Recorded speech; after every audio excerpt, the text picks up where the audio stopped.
Welcome to the Russell Brown Show. I'm calling this episode The Introduction to History 101. In this project, we're going to correct two photos, in this case, one photo which is extremely bright and overexposed, and one image that is extremely dark and underexposed. We're going to change this overexposed image to look like this, and we're going to convert this dark image to look like this. We're going to do this without using levels and curves. That's right, I said we're not going to use levels and curves. We're going to use history. Now let's go back in time and discuss some of the features within Photoshop CS2 that you should be aware of. Let's go back to this first image. I'm going to throw away this finished layer and start here with my original image. Now let's discuss some of the things that you can do to this image to improve it quickly. First of all, let's cast our eyes down here to the base of this image, and you can see that its current size is 4.5 megabytes. If I go up here into the Layers dialog and I click and drag a copy of this current layer down here to the base of the Layers palette, I can duplicate it. But the size of the file increases to 9 megabytes. That seems logical. However, by targeting this top layer, we can adjust the mode for this layer. Watch what happens when we do this. I'm going up here to the top of the Layers palette, clicking on the Normal, and let's go down to something called Multiply. Watch what happens. Why, that's amazing. We can simply and easily multiply the first layer over the second layer, and we can get rid of the problem of this overexposure where the highlights are burnt out. Now, let me remind you that many of the tips and techniques I'm about to show you I've stolen from some of the best Photoshop users in the industry. We won't mention their names, but they know who they are. Now, I'm not stealing just from one, I'm stealing from at least 4 people for this presentation. Now let's continue. So we know that by adjusting Multiply for a second layer, we then can darken the layer below it. That's incredible. We can also set this, for example, to Screen, and we can make the image lighter. Thus, we can use this technique on a darker image. But wait, the file size is too large. Let's throw away this layer that we're working with and go back to our original file size here. What's the other technique that we can use in the same process but not increase the file size? That's over here. We can go here to create new fill or adjustment layer. We're going to create one here for levels. We're going to bring this open, but we're not going to do anything. We're just going to click OK. There should be no changes happening to your image. All we have to do now is the same technique we used before. We're going up here and we're going to select Multiply. Now we're achieving the exact same darkening effect across the image, but cast your eyes down here, the file size is not any larger. Now you're saying to yourself, what are the other options here? Let's increase the size of this image a bit so we can see what's happening. Then, moving over here to the tool palette, I make sure that I have my Move tool selected. Then from my keyboard, I'm going to select the Shift key and the minus key or plus key, and I'm going to cycle through all of the modes available between these two layers. Again, cast your eyes over here on the word Multiply as I move through these options.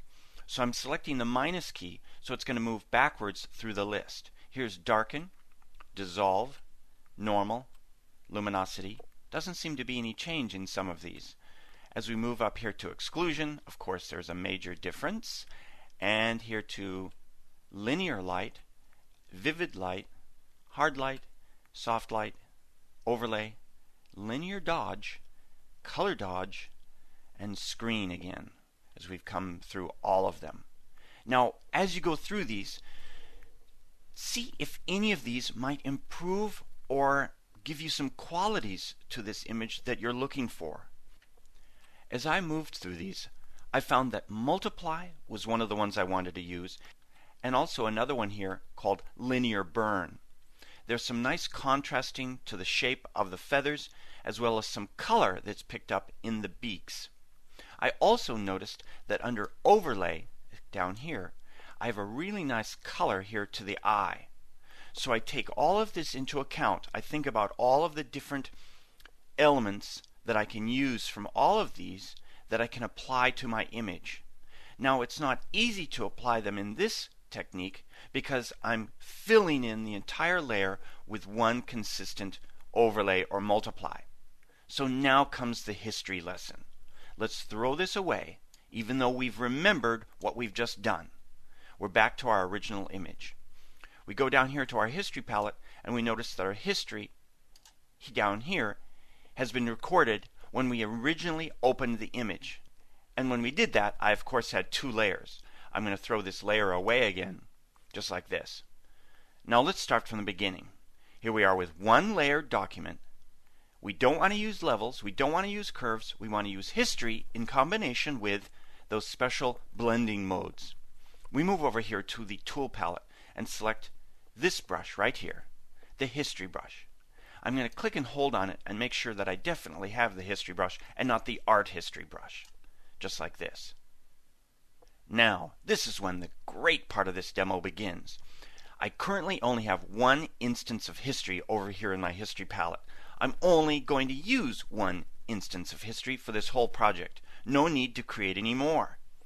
Then up here in the options bar, I'm going to select here the mode for this brush that I'm going to use. Very similar to setting the mode for our adjustment layer that we saw earlier. I remembered that I liked multiply. I'm going to select multiply now, and now I can go in with 100% opacity and 100% flow in this particular case, and a brush size of 300, and of course it's quite soft. I can go in and I can start to paint over the image with multiply. See that? I'm merely going in and I'm painting the image with multiply instead of making the entire layer multiply. This gives me the ability to go in and actually paint in areas that need to be darker. For example, in these highlight areas of the feathers, just like this. It's much more targeted and gives me the quality of painting across my surface with the light. What if I go too far? That's easy. Switch back here to normal, and we're now painting with the original normal image. It's going to quickly take it back to the normal image, so I highly recommend that you adjust your opacity here in the options bar by clicking and dragging it down like this, or you can hit the number keys from your keyboard to quickly change it to different opacities. So now at 34% opacity, I can go in and paint back to the original and lighten up the image a little in these areas. Now I also noticed that I liked one of the other blending modes. Remember I said I liked the linear burn. Linear burn gave me a little bit more contrast. So I'm going to go in here and start to use linear burn over this surface. I'm getting a little bit more contrast, a little bit more color saturation in the beaks of the birds, just like this. Looks great.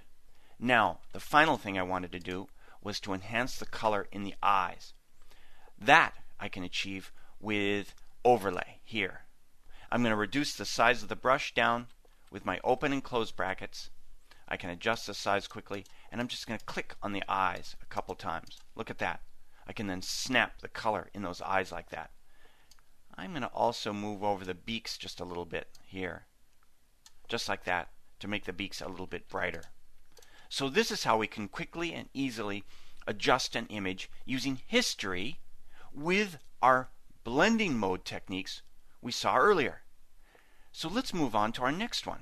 Let's go down here and bring in an image like this. In this particular project, the image started out very, very dark. We want to make this image lighter. So, what can we do with that? Let's target the image here. Let's throw away this original that I created earlier. And we can see here we have one instance of history, just as we did before. In this particular project, I'm going to do something different. I'm going to go under the Edit menu and go down to Fill. I can also fill an image with history, as you see here. Selecting history, selecting my mode, but in this case we wouldn't want to multiply. That would make the image darker. We'd like to screen to make the image lighter. We're going to screen the image on top of itself. Screening at 100%, let's give that a try and click OK. So now we've flooded the entire image with history set to screen so that we can then lighten the image. Let's do it again under Edit, Fill with Screen. Now what if you go too far? That's easy. Go up here to the Edit menu and down to Fade Fill. You can then quickly go through and slide this down and adjust this to any level of fill you're looking for. So you can have variations upon this. You can fill it once, fill it twice, or even fill it 1.5 times instead of a complete 2 times. So this is another great feature. Let's set this right about there and click OK. Now there's one other technique that I'd like to show you. In this particular case, I want a vignette around the edge. So I'm going to use my gradient tool over here to make a selection. Notice up here in the options bar, my gradient tool is set to a radial gradient. I'm now going to select the Q key on the keyboard to switch to the quick mask mode. You can also do that by clicking on this icon in the tool palette, Edit in Quick Mask Mode.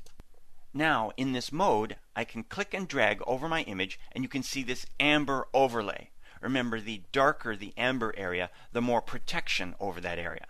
And in this particular case, I want a vignette where the center of the image stays at its existing exposure, and I want it to drop off slowly to a dark border around this image. So this is correct. I'm going to click and drag one more time to extend my vignette to about this location. Then let's select the Q key again from the keyboard to switch back to the selection mode so you can see the preview of the selection right here. This looks great. Let's go back up here to the Edit menu and down to Fill one more time. In this case, we don't want to screen the blending.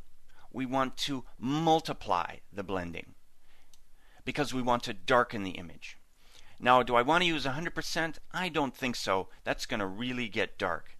I'm going to give it something more like a 30% opacity, then click OK. That looks great. I've just given it a little bit of a darkening vignette around the edge, but maintained the center portion. I'm going to deselect from that with Command D on the Macintosh or Control D on the PC and bring this up in size and take a look at it. One last thing. I'm going to go back in here with my history brush to overlay, and I'm just going to give this beak a little bit of a snap of color. I could also go in with another feature here under linear dodge, and I might then go in and enhance the color here in this seaweed on this rock. So you've just seen a couple great ways to lighten images or darken images. And I've combined this with the history capabilities found in Photoshop to either fill and flood the entire image with history or to paint with history. Remember, go through your image first and decide which of the different modes will best suit your image and give you some benefit and enhance the image. Then go in and paint with them or fill with them. Use this technique the next time you're in need of History 101.